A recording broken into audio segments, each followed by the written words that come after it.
કદાચ વલ્લભ કુલમાં જન્મમાં હશું તોય આસુરી હોઈ શકીએ, અને વૈષ્ણવ કુલમાં જન્મમાં હશું તોય આસુરી હોઈ શકે. વલ્લભ કુલમાં આસુરી પણ ન આવી શકે એવું નથી. વલ્લભ કુલમાં કોઈ આસુરી જન્મી શકે છે. અને હોટલમાં બજારમાં છોકરાઓ ખાય છે, એના ગ્લાસ જુદા રાખો ને એના લોટી જુદા રાખો, એ અમારી લોટીમાં ન પી શકે છોકરા. અરે છોકરા તો બહુ સારા છે, આવા નથી. કીધું આપણે પુષ્ટિ માર્ગીઓ એટલી હલકી કક્ષાએ પહોંચી ગયા છે કે આપણે ધર્મ બતાવીને લોકોને છેતરીએ છીએ, અને એને લીલા નામ આપવામાં આવે છે, અને એનાથી કોઈ છોવાતું નથી. પાછું એ જોવાની ખૂબી છે, આવા લોકોથી કોઈ છોવાતું નથી. આનાથી છોવાતું નથી. એની મિશ્રી શું પડછાયો છોવાય, એની મિશ્રી શું પડછાયો છોવાય. વાર્તાના ઉદાહરણ પણ વાર્તામાંથી એવું, આ વાર્તાનું કારણ એવું નથી કે બધા એશિયા રાખીને એવી રીતે રહેવું. આ મૂર્ખા લોકો આવું કરે છે કે આપણને શું વાંધો આવે, માધવદાસ વાંધો ન આવે તો આપણે શું વાંધો આવે. તો માધવદાસ જેમ બોલવાની જેમ હિંમત છે એક નથી રાખી, તમે કેટલી રાખીને બેઠા તોય બોલતા નથી, તોય ભગવતી થઈને બોલો છો.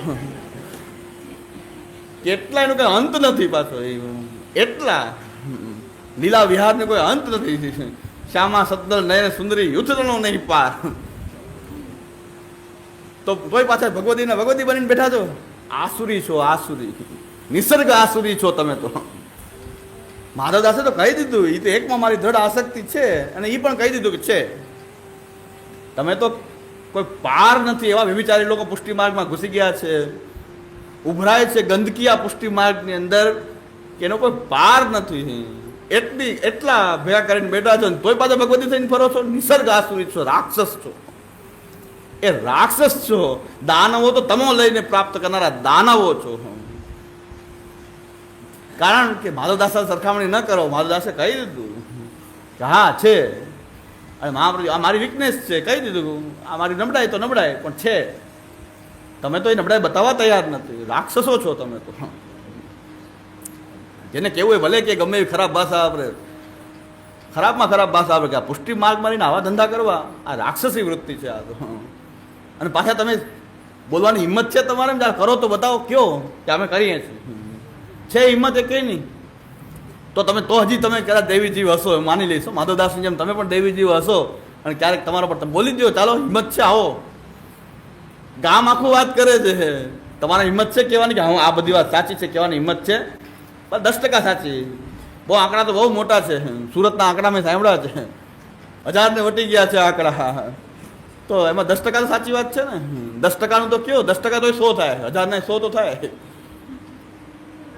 અને એ ભગવતી શું ગાવે છે, શું ગાવે છે, શું ગાવે છે આની ઉપર.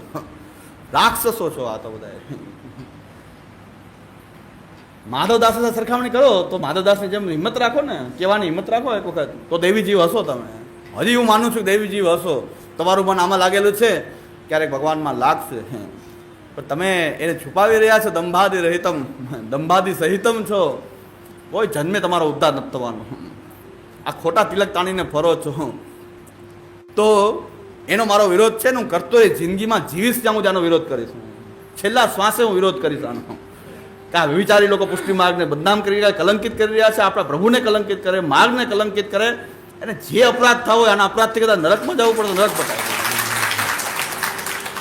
અને હું તો એનો વિરોધ કરવાનો છું, જે થવું એ થાય. અને હું બહુ લિમિટમાં વિરોધ કરું છું. મારી પાસે નામ સિક્કે, લિસ્ટ સિક્કે છે, એ બોલતો નથી. હું નામ સહિત કહેવા તો એટલી બધી મારી પાસે માહિતી હોય છે, બાકી માહિતી. એટલો તો હું લિમિટ રાખું છું. અને બહુ જો બહુ ઉત્સાહ છે તો નામાવલી વાંચી દઈશ, પાઠ કરી દઈશ નામાવલીનો. હા, એવું કરવા માંગતો નથી, કારણ કે મારું એમાં લક્ષ્ય નથી. એમાં લક્ષ્ય નથી મારું. પણ સંપ્રદાયમાં તો આ ચાલી શકે નહીં, ક્યારેય ન ચાલી શકે. આપણા પ્રભુ ન લૌકિક પ્રભુ કૃષ્ણો આ ભગવાનની લીલાને આવી હલકી બનાવવી, આના કરતાં મુસલમાન સારા હોય છે. એ ધર્મની અંદર ધર્મના નામે તો કાંઈ એવું નથી કરતા. મુસલમાન જે ધર્મનું નામ નથી આપતા, આને એના દુર્ગુણ તો છે, પણ ધર્મના નામ નથી આપતા. એને કરે છે આનંદથી, પણ ધર્મનું નામ તો મુસલમાન નથી આપતા. આને અમારો અલ્લાહે કહેલો ધર્મ છે એમ નથી કહેતા હોય કે અમે આ બધું કામ કરીએ છીએ, અલ્લાહે કહેલો છે એવું નથી કહેતા. નથી કોઈ જૈન કહેતો, નથી કોઈ ક્રિશ્ચન કહેતો. ખરાબ વૃત્તિઓ જે ભગવાને અમને ધર્મ તરીકે કીધી છે અમારા ધર્મ ગ્રંથોમાં, એવું નથી કીધું. આપણે પુષ્ટિ માર્ગીઓ એટલી હલકી કક્ષાએ પહોંચી ગયા છે કે આપણે ધર્મ બતાવીને લોકોને છેતરીએ છીએ. અને એને લીલા નામ આપવામાં આવે છે, અને એનાથી કોઈ છોવાતું નથી. પાછું એ જોવાની ખૂબી છે, આવા લોકોથી કોઈ છોવાતું નથી, આનાથી છોવાતું નથી. એની મિશ્રી શું પડછાયો છોવાય, એની મિશ્રી શું પડછાયો છોવાય. અને હોટલમાં બજારમાં છોકરાઓ ખાય છે, એના ગ્લાસ જુદા રાખો ને એના લોટી જુદા રાખો, એ અમારી લોટીમાં ન પી શકે છોકરા. અરે છોકરા તો બહુ સારા છે, આવા નથી. આજના યંગસ્ટર્સ એટલા બગડેલા નથી હો. મને એક વૈષ્ણવે કીધું હતું કે અત્યારના છોકરા તો બગડેલા હોય, ચાલો છે, આટલા બગડેલા નથી કે આની પાસે તો કાંઈ સાધન નહોતા ને બગડેલા છે. એડવાન્સ છે એટલા બધા, ના એ નેટ વાપરે ને કાંઈ વાપરે ને એ વખતે કાંઈ એની પાસે હતું, છતાં આના કરતાં ભ્રષ્ટ છે. અને એની ઉંમર ને આની ઉંમરમાં પાછું કેટલું અંતર છે. છોકરાઓ 20-25 વર્ષના સાહજિક છે, ચાલો બગડતા હોય. આ 80 વર્ષનો છે, 60 વર્ષનો, 70 વર્ષનો, તોય ગુલાટ ભૂલતો નથી. 70 વર્ષનો ગુલાટ ભૂલતો નથી. વાંદરા એટલે વાંદરા. ડાર્વિનના ઉત્ક્રાંતિવાદનો સિદ્ધાંત છે કે બધા મનુષ્ય વાંદરામાંથી પ્રકટ થયા છે. તો આ ઓમ સાચો નથી, ઉત્ક્રાંતિવાદ સાચો નથી. તો આવા તો એમાંથી જ ડાર્વિનની જ આ સંતતિઓ છે, આ બધી ડાર્વિનના ઉત્ક્રાંતિવાદની. કે હજી સુધી હજી વાંદરાપણું હજી ગયું નથી, વાંદર વેળા હજી જાતા નથી. એટલે માધવદાસને તો મહાપ્રભુજી પૂછ્યું, એક એની નબળાઈ હતી એને કહી દી આ છે. અને ત્યારે મહાપ્રભુજી કીધું આ દૈવી જીવ છે, ને આમ ન કહે કે છે, એમ ન બોલે, અમારામાં છે આ દૈવી જીવ છે, ને ભગવાનને એને ફેરવતા શું વાર લાગશે. મહાપ્રભુજી કીધું હું નહીં ફેરવી શકું, પ્રભુની ઈચ્છા હશે તો એને ફેરવતા શું વાર લાગે. બહુ ખરાબ શબ્દો હું એટલા માટે વાપરું કે આવા લોકોને ગ્લાની આવી જાય, પણ ન આવે. ભૂનને કોઈ દિવસ કચરા કે ગંદકીની વાસ આવતી જ નથી, ભૂનને ના આવે. હું આ બહુ ખરાબ વર્ણન એટલા માટે કરું કે કદાચ એને પોતાને ગ્લાની થઈ જાય કે હું એટલો ખરાબ છું, પણ સુવર કે ભૂંડોને ક્યારેય ગંદકીની વાસ આવતી નથી, એ તો નિશ્ચિત છે. આપણને વાસ આવે કે આ કેવામાં પડ્યો છે, પણ એને તો બહુ મજા આવતી હોય. અને કદાચ એને ગુલાબજલમાં રાખો ને બીમાર પડી જાય ભૂંડ. ગુલાબજલનો હોજ ભરીને રાખો, તમને દયા આવે કે બિચારા કચરામાં પડ્યા હોય, ગુલાબજલનો હોજ ભરીને રાખો તો એ ભૂંડ હોય ને એ બિચારો ગુલાબજલમાં બીમાર પડી જાય, કારણ કે એને કચરામાં જ મજા આવે. ઠાકોરજીને સન્મુખ રાખો ને આને તો બીમાર પડી જાય બિચારા, કારણ કે ગુલાબજલમાં એનાનું મજા આવે, એને તો ત્યાં જ મજા આવે. આવા વિષયી જીવો જે છે એની આવી અવસ્થા છે. પુષ્ટિ માર્ગમાં રહે છે એટલે બોલવું પડે છે, કારણ કે આપણું ઘર છે, આપણો માર્ગ છે, એને શુદ્ધ રાખવું જોઈએ. આપણા ઘરના આંગણાને સ્વચ્છ રાખવું એ આપણી જવાબદારી છે. આ ઉકળો થોડો છે કે બધા ઉકળો કરી જાય, આવી છે કચરો જ્યાં હોય કચરો અહીં નાખી જાય સંપ્રદાયમાં. આ ઉકળો છે, આ અમારું ઘર છે, ઘરને સ્વચ્છ રાખવું જોઈએ. એટલા માટે અમે વિરોધ કરીએ છીએ કે આ ઉકળો નથી, એવો સમજી બેઠા છે ઉકળા, અને આવીને ભરાઈ ગયા છે બધા કચરાઓ. એને શુદ્ધ રાખવા માટે બોલીએ છીએ કે અમારું ઘર છે એને સાફ કરતું રહેવું પડે. અને આજુબાજુ આવા ભૂંડ ને 4 પગાડા કૂતરા વગેરે આવે તો જરાક છોટી મારીને ભગાડવા પડે, તાળન પણ કરવું પડે. એ કામ કરું છું હું તો, કે અમારું ઘર છે આ પુષ્ટિ માર્ગ, એને શુદ્ધ રાખવા માટે તો આવા લોકોને ભગાડવા પડે. ભલે રોટલી નાખી દે કૂતરાને, પણ આખાથી ઘરમાં ન ફેરવીએ. રોટલી એને કદાચ આવે ઘરમાંથી પ્રસાદ લેવડાવી દે, એવા નહીં લેવડાવી દે, ચાલો બેસી પ્રસાદ લઈ જાઓ, બેસવા ન દેવાય, કૂતરાને અંદર ન રખાય, બહારથી રોટલીનો ટુકડો નાખી દે જાઓ. કદાચ આવી ચડે તો શું કરવું, તો એટલો કૂતરાને ટુકડો નાખી શકાય, પ્રસાદ દઈ દે, પણ બહુ અંદર ન ઘુસાવી શકાય આવા લોકોને. કંઈ તો આંગણામાં આવવા જ ન જોઈએ. કૂતરા બહાર શેરીમાં હોય ત્યારે ભસભસ કરે, ભલે કરે, પણ અંદર નહીં.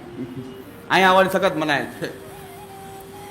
એટલે આપણી ભારતીય સંસ્કૃતિ પ્રમાણે, અત્યારે પાશ્ચાત્ય સંસ્કૃતિ પ્રમાણે ઘરમાં કૂતરા રાખીને બેઠા એની વાત નથી. હા, ભારતીય સંસ્કૃતિ પ્રમાણે શેરીમાં સ્થાન છે, ઘરમાં નથી.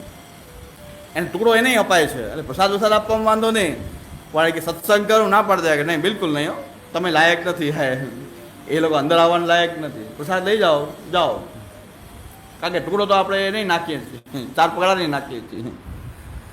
હવે આટલું બોલવા છતાં ગ્લાની ના આવતી હોય એનો મતલબ સમજી લેવું પડે કે એને પછી કયો જીવ છે એ સમજાઈ જાય કે એને ગ્લાની જ નથી આવતી. હું તો ભરપૂર ઉપયોગ કરું કે ગ્લાની આવી જાય, ક્યારેક આપણે આવા છીએ નથી આવતી, આવી જાય તો કામ થઈ જાય, એનું કામ થઈ જાય, મારું કામ થઈ જાય.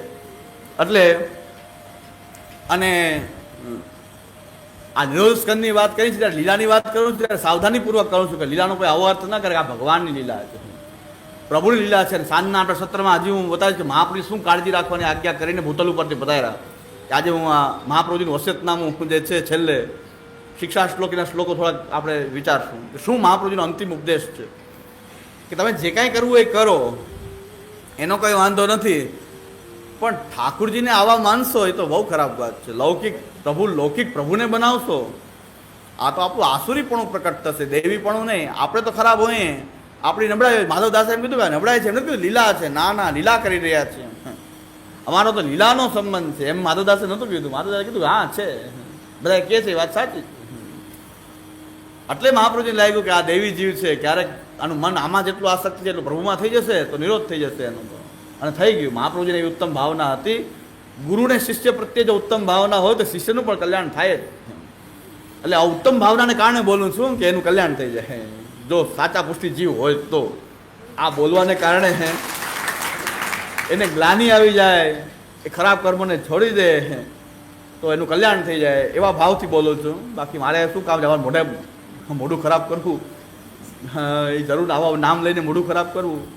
પણ છતાં આપણને એમ થાય કે જો પુષ્ટિ જીવ હોય અને કદાચ એનું કલ્યાણ થઈ જતું હોય તો એને ગ્લાનિ આવવી જોઈએ કે આ શું કરી રહ્યા છીએ આપણે. ગ્લાનિ નથી આવતી આપણને.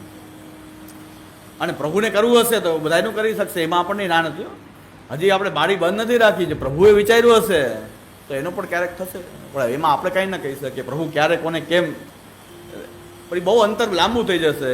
પ્રભુ ક્યારે કેટલા જન્માંતરે અણીનો ચૂકો 100 વર્ષ જીવે, એમ આ અણી ચૂકી ગયા તો હજી કેટલા સહસ્ત્ર પરિવર્તન પાછા ભટકવું પડશે નિશ્ચિત નથી.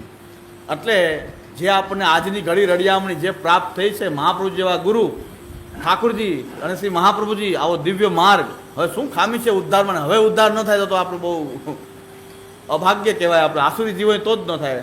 બાકી આવા ગુરુ મળ્યા હોય. કર આવરણ દૂર નિર્જન કે હાથ દીએ પુરુષોત્તમ. પુરુષોત્તમના જેટલા આવરણ હતા બધા હટાવીને સાક્ષાત પુરુષોત્તમને જે પધરાવી શકે એવા આચાર્ય આપણા ગુરુ બન્યા. આવો દિવ્ય સંપ્રદાય મળ્યો, આવો સુંદર મનુષ્ય દેહ પ્રાપ્ત થયો. અને હવે આપણો જો ઉદ્ધાર ન થાય ને આપણે પાસે તોય વિષયોમાં આપણી ગતિ થતી હોય તો આનાથી આપણે હવે અભાગ્ય કે આપણું આસુરીપણું જ હોઈ શકે, બીજું તો કાંઈ ન હોય. એટલે રાક્ષસ કીધા મેં. રાક્ષસ શું કામ કે આટલું બધું ઉત્તમ વસ્તુ પ્રાપ્ત થઈને પણ જો હવે આપણી પ્રવૃત્તિ પાછી એ સાવ હીન કક્ષાની પ્રવૃત્તિ જો થતી હોય તો પછી આપણે આસુરી જીવ હોય એમાં કોઈ શંકા નથી કે આપણે આસુરી જશું. પછી ગમે એમાં જન્મમાં હશું, કદાચ વલ્લભકુલમાં જન્મમાં હશું તોય આસુરી હોઈ શકીએ, અને વૈષ્ણવકુલમાં જન્મમાં હશું તોય આસુરી હોઈ શકે. વલ્લભકુલમાં આસુરી પણ ન આવી શકે એવું નથી. વલ્લભકુલમાં કોઈ આસુરી જન્મી શકે છે અને વૈષ્ણવકુલમાં કોઈ આસુરી જન્મી શકે. મહાપ્રભુજી આજ્ઞા કરી છે, હું નથી કહેતો, મહાપ્રભુજી આજ્ઞા કરે છે. શ્રી મહાપ્રભુજી આજ્ઞા કરે છે. એક સુરતના વૈષ્ણવે એમ કીધું છે કે આ પુરુષોત્તમ બાબા અહીંયા આવે ને શાસ્ત્રાર્થ કરે, હું એને મુખ બંધ કરી દઉં. તો હજી સુધી પ્રકટ નથી થયા. ગયા વખતે શિબિરમાં એની વાટ જોઈ કે આવો શિબિરમાં શું મુખ બંધ કરવું છે, આવો. ખાલી ફેસબુકમાં ગાળાગાળી કરવાથી કાંઈ ન થાય, આવી જાઓ, શું મુખ બંધ કરવું છે. હજી સુધી આવ્યા નથી પ્રકટ કે શિબિરમાં જઈને હું મુખ બંધ કરી દઈશ, મોઢું બંધ કરી દઈશ, એટલા મારી પાસે પ્રમાણો છે, આમ છે. હવે આવા જે વિષયોના કીડા હોય એની પાસે શું પ્રમાણ હોય એની પાસે. અને આવી જાઓ તો આવી જાઓ, ચર્ચા કરવી હોય તો આવી જાઓ, કાંઈ વાંધો નહીં. હા, પણ આવ્યા નથી, આવશે નહીં કોઈ દિવસ. મારે પૂર્ણ વિશ્વાસ છે આવા લોકો ખાલી ફેસબુકમાં ને એમાં રાડારાડ કરી શકે, બાકી એની કોઈ તાકાત નથી કે આવી આવે. કારણ કે વિષયોના કીડા છે, એની પાસે શું એવું સામર્થ્ય હોય કે આવે શકે આપણે. ને અમારી પાસે શ્રી મહાપ્રભુજી છે, આ મહાપ્રભુજીના ગ્રંથો છે, શું પ્રમાણ આપશે? આવી જાય નિશ્ચિંત થઈને એ ચર્ચા કરે. શું ચર્ચા કરવા માંગે, શું પ્રશ્ન છે એના? હા, એની પાસે શું પ્રશ્ન હોય? એની પાસે એ લોકો પાસે હોય શું પ્રશ્ન? જે વિષયોના ખદબદતા કીડા હોય એને શું એની પાસે પ્રશ્ન હોય? કાંઈ ના હોય, ખાલી વાતો હોય. એટલે બ્રજભક્તો, આપણે અત્યારે લીલાની ચર્ચા કરીએ છીએ, પછી ભક્તિ માર્ગના એંગલથી આની સાધનામાં આપણે એનો ઉપયોગ જોઈ લેશું. તો ભક્તોનું ભગવાનની વચ્ચે પ્રકટ થવું અને એ એવી લીલા કરવી કે ભક્તોના સ્વભાવને અનુસાર લીલા કરવાથી ભક્તોનો ભગવાનમાં નિરોધ થઈ જાય, ચિત્તવૃત્તિ ભગવાનમાં લાગી જાય. એ સ્વરૂપ કેવું હોય ચિત્તવૃત્તિનું કે પ્રપંચ વિસ્મૃતિપૂર્વક, પ્રપંચની વિસ્મૃતિ થઈ જાય, પ્રપંચનો લય ન થાય. પ્રપંચનો લય નથી થતો પણ વિસ્મૃતિ થાય છે, ભૂલાઈ જાય, આજુબાજુ બધું ભૂલાઈ જાય. એનું ઉદાહરણ આપ્યું કે મોબાઈલમાં એટલા બધા ઓતપ્રોત થઈ જાય, એ ઓતપ્રોત એવા થઈ જાય છે કે એને કાંઈ આજે આખા જગતની બીજી કંઈ ખબર જ નથી પડતી. કદાચ કોઈની મહેમાન આવ્યું હોય ને, આજે એકબીજા વાત નથી કરતા, એ મહેમાન આવ્યા હોય બેસવું પડે ને બેઠા હોય તોય પોતાના કામમાં વ્યસ્ત હોય. મહેમાનની શું વાત છે એમાં કાંઈ પડી જ ન હોય કોઈને, બધા પોતાના મોબાઈલના જ પડ્યા હોય. તો એક પ્રકારની શું છે આ પ્રપંચ વિસ્મૃતિપૂર્વક દ્રઢ મોબાઈલ આસક્તિ છે. હવે થોડુંક ફેરવી નાખી. મહાપ્રભુજી કહે છે કે ભગવાનમાં વળતા શું વાર લાગે, તો પ્રભુમાં આ બધું વળી જાય. આ રીતે આપણું સતત આવું ચિત્ત પ્રભુમાં આ રીતે લાગ્યું રહે એને નિરોધ કહેવાય. એ નિરોધનું સ્વરૂપ છે, એ સ્વરૂપ લક્ષણ છે. ત્યાર પછી આવો નિરોધ સિદ્ધ થાય કેમ ખબર પડી કે આપણે એ સ્થિતિએ પહોંચ્યા છીએ? આપણને નિરોધની સ્થિતિ આવી છે એ કેમ ખબર પડે? તો સંયોગ અને વિપ્રયોગની અનુભૂતિ થવા માંડે. પ્રભુના સંયોગમાં પરમાનંદનો અનુભવ થાય. આલે ગોપીનામ પરમાનંદમ શ્રી ગોવિંદ દર્શને અને ક્ષણમ યુગ શતમેવ યાશામ યેન વિના અભવત. એક ક્ષણ પણ ભગવાનથી દૂર રહેવાથી એકદમ પીડા થાય. અને કેવી થાય કે એક ક્ષણ દૂર રહેવાથી 100 જન્મ થઈ ગયા હોય, 100 યુગ વીતી ગયા હોય એવી અનુભવ થાય. આવો અનુભૂતિ થવા માંડે સંયોગ અને વિપ્રયોગ, તો સમજવું કે આપણું ચિત્ત હવે ભગવાનમાં નિરુદ્ધ થઈ ગયું. હવે પૂર્ણ નિરોધ થયો હોય તો સતત આ ચક્ર ચાલુ રહે. પૂર્ણ નિરોધ નથી થયો પણ શરૂઆત થઈ છે નિરોધની. તો અનવસરમાં પણ પ્રભુ આપણા ઠાકોરજી આપણને યાદ આવે. સમજવું કે હવે આપણું ચિત્ત ભગવાનમાં થોડું થોડું નિરુદ્ધ થયું છે. પ્રભુમાં ચિત્ત નિરુદ્ધ થયું છે એના કારણે શું થઈ રહ્યું છે કે અનવસરમાં પણ પ્રભુની સ્મૃતિ થઈ રહી છે કે ક્યારે જલ્દી પાછા ઠાકોરજી સન્મુખ જઈએ. કાંઈક ને કાંઈક પ્રભુ જો યાદ આવવા માંડે અનવસરમાં, તો મતલબ શું છે કે હવે કંઈક નિરોધ પ્રભુમાં આપણું ચિત્તવૃત્તિ ધીરે ધીરે પ્રભુ તરફ જઈ રહી છે, નિરુદ્ધ થઈ રહી છે. આ એક બહુ આનંદની વાત છે, જન્મોત્સવ કરવા જેવી વાત છે કે આપણને અનવસરમાં પ્રભુની યાદ આવવા માંડે, આપણા ઠાકોરજીની યાદ આવવા માંડે, સેવામાં જલ્દી પાસે જવાની ઈચ્છા થવા માંડે. રોજ સેવા કરશું, તનુવિતજા સેવા કરશું અને ઠાકોરજીની સેવાના પ્રદર્શન વગર એ સેવા કરશું ઠાકોરજીની શ્રી મહાપ્રભુજીની કાનીથી. ધીરે ધીરે કરતાં કરતાં ઠાકોરજીની સેવા વખતે પણ એ પરમાનંદનો અનુભવ ધીરે ધીરે થોડો પણ સેવામાં આનંદ આવશે. સેવામાં આનંદ આવવા માંડ્યો મતલબ કે સંયોગનો અનુભવ થવા માંડ્યો. અને પછી જ્યારે અનવસર હોય ત્યારે પ્રભુની સ્મૃતિ થાય, આપણા ઠાકોરજી આપણને યાદ આવવા માંડે કે જલ્દી પાછા ઠાકોરજી દર્શન ક્યારે કરીએ.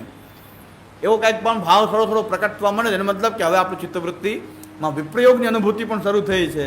તો આ નિરોધ ક્યાંક ને ક્યાંક થોડુંક નિરોધ થયો, પૂરો નહીં પણ થોડુંક ચિત્તવૃત્તિમાં પ્રભુ તરફ જવાનો ભાવ કે નિરુદ્ધતા આવી છે. અશક્ય નથી હો, સેવા કરતા હશે અનુભવ હશે. જો વ્યવસ્થિત ભાવપૂર્વક પોતાના ઠાકોરજીને સર્વસ્વ માનીને સેવા કરતા હશે તો આવી આંશિક અનુભૂતિ તો બધાને કંઈક ને કંઈક થતી હશે. એ કહેવાની વાત નથી, પૂછવાની વાત. પૂછાય નહીં, કહેવાય નહીં, પૂછાય નહીં તમને કેવી થાય અનુભવ, તમને કેવી થાય. એ પાછું પાકડ થઈ જાય. પાછું મને તો બહુ થાય તો ચાલુ પાછું ભગવતી પણ તરત જ. હા, કાંઈ પૂછાય નહીં કોઈને ને થતી હોય ને બોલાય નહીં, પણ થાય તો સમજી લેવાની વાત છે. બધાને હું એમ કહું છું કે જે સેવા કરતો હશે પોતાના ઘરમાં ઠાકોરજીની ભાવ સ્નેહપૂર્વક, મારા ઠાકોરજી મારું સર્વસ્વ છે એવા ભાવથી તનુવિત જા. મહાપ્રભુજી બધા પોતાના તન અને પોતાના વિતનું જ સમર્પણ કરતા હશે પ્રભુને અને પોતાના યોગ્યતા અનુસાર સેવા કરતા હશે. સેવનમ યોગ્ય અનુસાર એને બહુ વધારે સેવા કરશો તો ચિત્ત નિરોધ નહીં થાય. બહુ વધારેથી કરવાથી ન થાય. આખો દી બેઠા જ રહે ઠાકોરજી સન્મુખ તો નિરોધ થઈ જાય, ન થાય. રિએક્શન આવે ઉલટા. જેટલું પીવાય એટલું જ પાણી પીવાય, બહુ પી જાય ન જવાય. અમૃત છે, દૂધ અમૃત છે પણ થોડુંક પચે એટલું. દૂધ અમૃત છે વાત સાચી, પણ પચે એટલું. જો પચે નહીં તો દૂધનો ઘડો પી જાવ ને તો નિતરીલા થઈ જાય.